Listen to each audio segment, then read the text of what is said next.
Bonjour, bienvenue ici à Saint-Maur pour le festival Saint-Maur en poche pour une rencontre avec une romancière qui peut se targuer d'avoir signé, je cite, le livre qui a rendu 1 million de lecteurs. Oui, oui, vous avez bien lu, 1 million de lecteurs. Ça a été la révélation de l'année dernière avec ce véritable best-seller, cet événement qui a donc enthousiasmé un public extrêmement large et extrêmement varié. Son titre, le voici, Ta deuxième vie commence quand tu comprends que tu n'en as qu'une, qui a été un succès en grand format et que voici enfin en format poche aux éditions Pocket.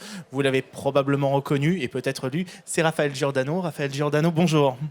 Bonjour Baptiste. Bienvenue ici donc à Saint-Maur pour évoquer cet ouvrage. Avant tout propos, 1 million d'exemplaires, ça fait quel effet? Est-ce que vous vous rendez compte à un temps soit peu? 1 million. 1 million, Raphaël. Non, je m'en remets toujours pas. Bon, en tout cas, Raphaël, en plus, c'est véritablement à proprement parler votre premier roman, même si vous aviez signé d'autres livres auparavant. Justement, de manière très générale, comment êtes-vous venu à la littérature, Raphaël? Puisque si on connaît votre livre, on ne connaît pas forcément votre parcours. C'est une histoire très ancienne, mon amour pour l'écriture et la lecture. Quand j'étais toute petite, je lisais beaucoup et j'écrivais déjà des bouts de romans pour faire comme si. Alors justement, mais vous avez eu d'autres passions dans la vie qui auront un impact évidemment sur votre rapport à l'écriture un peu plus tard. Oui, c'est vrai que j'ai toujours été à la fois très passionnée par les mots et par les images, ce qui fait que c'était particulier parce que je suis devenue à la fois graphiste, artiste peintre et puis à côté de ça conceptrice, rédactrice, passionnée par l'écriture et les mots. Vous avez d'ailleurs créé une société d'un genre un peu particulier à un moment de votre vie. Oui, à un moment de ma vie, donc j'avais créé moi, ma petite entreprise, Emotone, qui proposait donc des animations créatives et artistiques pour les entreprises, pour agir sur les motivations des équipes et la créativité. Alors justement, vous avez évoqué ce mot-clé, créativité, c'est un petit peu ce qui vous symbolise, puisque, encore une fois, à travers votre production éditoriale qui est vaste, puisqu'il y a eu d'autres livres avant Ta deuxième vie, vous êtes passionné donc par l'image, comme on l'a compris, par l'écriture, et en même temps, les conseils aux autres à proprement parler, et notamment dans le domaine de la psychologie et du bien-être. Oui, tout à fait, Baptiste. Mais c'est vrai que c'est particulier, les chemins de vie. Moi, la psychologie, le développement personnel, je suis tombée dedans quand j'étais très, très jeune, puisque ma mère est de la partie. Donc, j'ai eu la chance qu'elle soit un peu mon maître, mon mentor dans ce domaine. Et puis, par la suite, parallèlement à tout mon parcours artistique, je me suis tout du long formée, certifiée, et j'ai moi-même beaucoup travaillé en développement personnel. Alors justement, Ta deuxième vie commence quand tu comprends que tu n'en as qu'une, a une spécificité, puisque vous avez véritablement mêlé les règles de la fiction, du roman, avec des conseils de développement personnel. D'où vous est venue cette idée? Parce que d'habitude, on a plutôt l'habitude d'avoir soit des romans, des nouvelles, etc., ou des essais, des documents de développement personnel. Mais voilà, le cas de la réunion les deux, c'est quand même plutôt rare à proprement parler. Oui, c'est vrai, c'est plutôt rare, mais finalement, tout est logique. Quand on a passé, comme moi, plusieurs années à écrire des manuels, enfin vraiment des techniques, des livres créatifs de développement personnel, et que toute sa vie, on a cette passion pour les romans, pour l'écriture. Moi, c'était mon rêve à moi de passer en mode roman. Mais j'avais toujours cette envie de transmettre tout ce que j'avais compris, senti, appris. Voilà. Et comment le faire? J'allais ni devenir psy, ni devenir coach, puisque je suis avant tout une créative, mais passionnée par l'humain. Et d'où voilà, cette idée qui est venue de faire un 2 en 1. C'était logique pour moi, ça coulait de source. En tout cas pour le plus grand plaisir des lecteurs. Pour ceux qui ne l'auraient pas lu, est-ce que vous pourriez juste nous donner, j'allais dire un petit peu la trame et le début d'intrigue qui est prétexte à évidemment la suite de l'ouvrage, voilà, de ta deuxième vie? La trame de l'histoire, c'est mon héroïne, Camille, qui est une pré-cadra, qui a presque tout pour être heureuse. A priori, elle a un mari, un travail, un enfant. Mais elle a cette désagréable impression que le bonheur lui a glissé entre les doigts. Quelque part, elle est désenchantée au début de l'histoire. Elle est un peu morose, jusqu'à ce qu'elle fasse la rencontre de ce personnage charismatique, avec cette aura très positive, et qui de fil en aiguille dit qu'il peut peut-être l'aider à s'en sortir, à transformer son existence, puisqu'il est routinologue. Routinologue, c'est quoi ce concept ? Oui. Alors le routinologue, c'est le concept que j'ai imaginé. Mon routinologue, Claude, c'est une sorte de Captain My Captain du bonheur. Il va lui proposer de la prendre par la main. Ça, on en rêve tous, n'est-ce pas ? Et lui, il va l'amener à revisiter toutes les facettes de son existence, mais pas d'une manière traditionnelle. Il va lui proposer des expériences riches de sens, métaphoriques. Pourquoi ?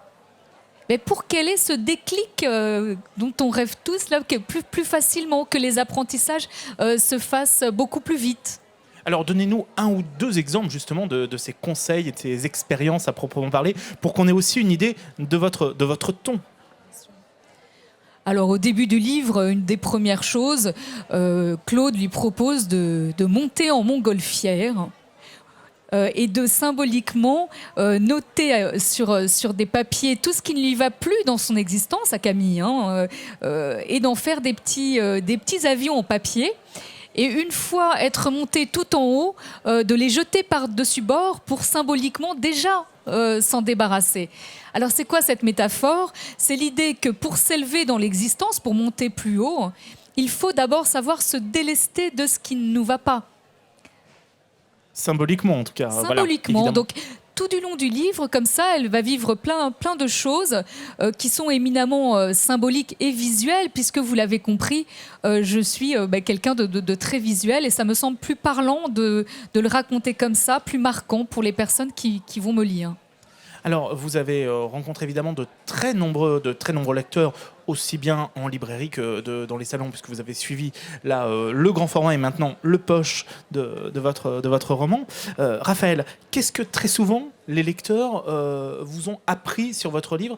Qu'est-ce que le livre leur a apporté ? Parce qu'ils vous parlent beaucoup, vos lecteurs. C'est vrai, j'ai cette chance et je les remercie beaucoup. Je suis à chaque fois très touchée par tous les messages et tous les témoignages que je reçois. Parce que tout ça, c'est grâce à eux aussi. Et c'est ce contact humain et cet échange humain qui m'intéresse avant tout. Donc oui, qu'est-ce qu'ils m'ont... je vous dis, ce qu'ils m'ont transmis, c'est que ce livre n'a pas été pour eux apparemment un simple livre. J'ai réussi cet objectif, ce qui me tenait vraiment à cœur, c'est-à-dire que le livre a pu être pour eux, pour certains, une vraie étincelle, un déclencheur pour les amener à transformer leur existence vers du mieux, voire même vers un bonheur plus véritable. Alors, on parlait évidemment du succès en France, mais le livre a été traduit dans, je crois, de nombreuses langues ou en cours de traduction. On en est à peu près à combien, Raphaël, en ce moment, pour qu'on se rende compte de l'enthousiasme autour de cet ouvrage au-delà des frontières ? Écoutez, je crois qu'on en est à 22 pays, donc il fait énorme. son tour du monde au fur et à mesure. Et ça, c'est extraordinaire. Donc, au fur et à mesure, je reçois les versions d'un peu partout. Donc, c'est très étrange. Parce que vous maîtrisez bien sûr toutes ces langues. Oui, bien entendu. Non, mais c'est incroyable parce que ce sont quand même des cultures tellement éloignées des nôtres. Parfois, ce sont des pays de l'autre bout du monde, des pays asiatiques, la Chine, le Japon, la Corée. Et voilà, donc c'est incroyable et touchant, très touchant. Preuve que le livre est à proprement parler universel, en tout cas, et qu'il y a une universalité des sentiments, des problèmes, malgré les différences politiques, sociales, culturelles, etc., etc. Donc on parlait du routinologue. Il y a un autre concept dans votre nouveau roman, puisque voilà, vous avez aussi une nouveauté en grand format. Le jour où les lions mangeront de la salade verte. Oui, un titre assez étrange, ma foi, paru aux éditions Erol. Justement, c'est quoi la burnerie ? Alors, Baptiste, la burnerie, oui. C'est le concept développé par mon héroïne, Romane. Et ce sont finalement tous ces comportements qui basculent du mauvais côté de la force. La burnerie, c'est l'automobiliste qui vous klaxonne rageusement alors que ça fait même pas 2 secondes que le feu est passé au vert. Oui, on le voit tous là, je pense. Oui. La burnerie, c'est ce petit chef, homme ou femme d'ailleurs, je précise, qui est sur votre dos, qui vous cherche des poux toute la journée, par exemple, ou parfois un conjoint gentiment dénigrant, mais finalement c'est vous qui n'avez pas le sens de l'humour. Enfin, les exemples de burnerie, vous l'avez compris, sont finalement toutes ces petites violences banalisées, hein, ces petits attentats à la sensibilité. Tout ça m'a touchée et j'ai eu envie de m'exprimer sur ce thème. Et vous le faites à travers véritablement une histoire. Vous avez évoqué Romane, qui, elle aussi, va se lancer dans un pari et une société d'un genre nouveau, à proprement parler. Oui, tout à fait. Alors, mon héroïne a créé sa société qui s'appelle Sub de Burn. Alors, Sub de Burn, on a bien compris. N'ayons pas peur des mots, parce qu'à ne pas confondre avec le burn-out. Alors, c'est vrai que la burnerie peut conduire parfois au burn-out, hein, parce que... Oui. Mais burnerie, ça vient effectivement, vous l'avez compris, du mot burne. N'ayons pas peur des mots, pardonnez-moi, messieurs, dames. Mais pourquoi ? Parce que ces comportements burnés sont chargés de testostérone. En fait, on parle d'équilibrer ces comportements parce qu'on a tous du masculin et du féminin en nous. Et donc là, ça basculerait vers le mauvais masculin, trop chargé en, en yang, et qui crée... Qui fait du mal finalement au quotidien. Et alors, quelles sont les personnes qui vont faire appel au service de Romane ? Les participants de Romane ont un peu tous les profils, sont des hommes, des femmes, et pour la plupart qui ont connu un électrochoc qui les amène à avoir envie de se transformer. Alors Romane, elle leur propose une sorte de relooking intégral de posture et de mentalité. Pourquoi ? Parce qu'un relooking, logiquement, c'est quelque chose d'extérieur, mais là, ce qu'elle leur propose, toujours avec un accompagnement ludique, créatif et riche de sens, mais elle leur propose de se changer de l'intérieur, évidemment. Évidemment, mais il y aura un personnage masculin en particulier qui aussi sera très important dans votre roman. Oui, l'autre grand personnage du roman, c'est un homme, mesdames. Un homme, un vrai. Alors là, un vrai, un PDG d'une entreprise cosmético-internationale. Donc moi, ce que j'appelle un beau spécimen de burnerie de pouvoir. On en connaît d'autres, on a des exemples en tête.